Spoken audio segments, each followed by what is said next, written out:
ఇవాళ ఉస్మానియా యూనివర్సిటీ ప్రాంగణంలో తెలంగాణ రాష్ట్ర కుమ్మర సంఘం ప్రెస్ మీట్ ఏర్పాటు చేయడం జరిగింది.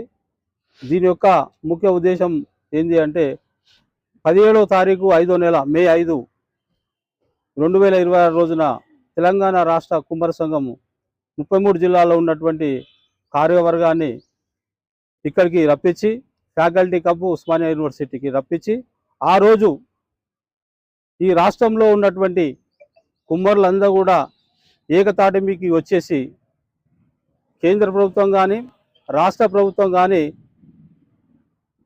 పర్యావరణ పరిరక్షణలో భాగమైనటువంటి మా వృత్తి కుమ్మరి వృత్తి, ఈ వృత్తిని ఎందుకు నిర్లక్ష్యం చేస్తున్నారు, బడ్జెట్లో మాకు నిధులు ఎందుకు కేటాయిస్తలేరు అన్నటువంటి సమస్య మీద ఇవాళ బడ్జెట్ కేటాయింపులో మా భాగం ఎంత, మా యొక్క జనాభా ప్రకారము మా భాగం ఎంత, మా యొక్క 42% ఉన్నటువంటి బీసీలలో మా భాగం ఎంత అన్నటువంటి దాని మీద సుదీర్ఘ చర్చ చేయడం జరుగుతున్నది.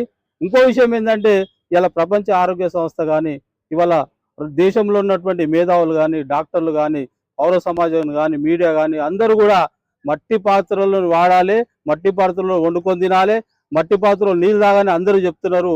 ఈ ఆరోగ్య సమస్యలు ఏవైతే మనకు దాపరిస్తున్నాయో ఎక్కడ చూసినా, ఏ జిల్లాలో చూసినా, ఏ జిల్లా సెంటర్లో చూసినా ఇవాళ మెడికల్ హబ్ అంటే ఎన్నో హాస్పిటల్ ప్రైవేట్గా వెలుస్తున్నాయి. దానికి ముఖ్య కారణం అటువంటిది ఇవాళ మనం ప్లాస్టిక్ కానీ ఇత్తడి కానీ అల్యూమినియం కానీ స్టీల్ కానీ వాడడం వల్ల మనకు యొక్క అనారోగ్య వాళ్ళు ప్రజలు పడుతున్నారు. ఈ అనారోగ్యం కారకమైనటువంటి ఇవన్నీ కూడా నిషేధించి మట్టి పాత్రలు వాడాలన్నటువంటి సదుద్దేశంతో మేము యొక్క 17వ తారీఖు మీటింగ్ నిర్వహిస్తున్నాము. కాబట్టి ప్రజలంతా మీడియా ద్వారా మేము ఒకటే చెప్తాము, మట్టి పాత్రలే వాడాలి, ఆరోగ్యంగా జీవించాలి, ఈ పర్యావరణాన్ని పరిరక్షించాలి. అట్లాగే ఆరోగ్యశ్రీకి 1000 కోట్లు ఎందుకు కేటాయిస్తారో మాకు అర్థమైతలేదు. దాంట్లో మాకు 10% కేటాయిస్తే మా వృత్తిని మేము అభివృద్ధి చేసుకుంటాము. మాకు ఈ యొక్క వృత్తి నైపుణ్య శిక్షణా కేంద్రాన్ని ప్రత్యేకంగా ఏర్పాటు చేసి దానికి హాస్టల్ భవనాలు ఏర్పాటు చేసి మేము ప్రజలందరికీ మతాలకు కులాలకు అందించేటువంటి వ్యవస్థను మేము ఏర్పాటు చేస్తాము.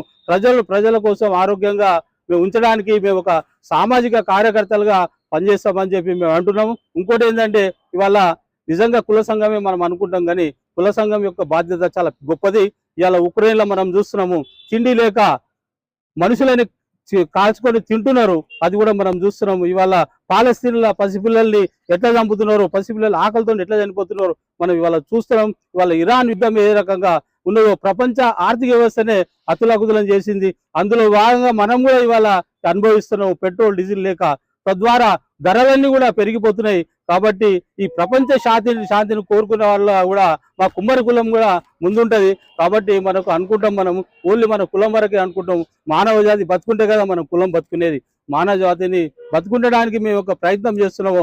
అందరూ కూడా మీ యొక్క ప్రయత్నాన్ని కూడా మీరు కూడా భాగస్తులై ప్రపంచ శాంతికి మనం ఏం చేయాలో అది చేయాలి. యూనివర్సిటీ విద్యార్థులు కూడా దాంట్లో పాల్గొని యుద్ధాన్ని ఆపాలి, ప్రపంచ యుద్ధాన్ని ఆపాలి, ప్రజలు మంచిగా బతకాలన్నట్టు కోరుకుంటూ నా పేరు మల్కాజ్గిరి దయానంద్. నేను తెలంగాణ స్టేట్ కుమ్మర సంఘం జనరల్ సెక్రటరీ. జై కుమ్మరా, జై కుమ్మరా, జై తెలంగాణ, జై తెలంగాణ. థాంక్యూ.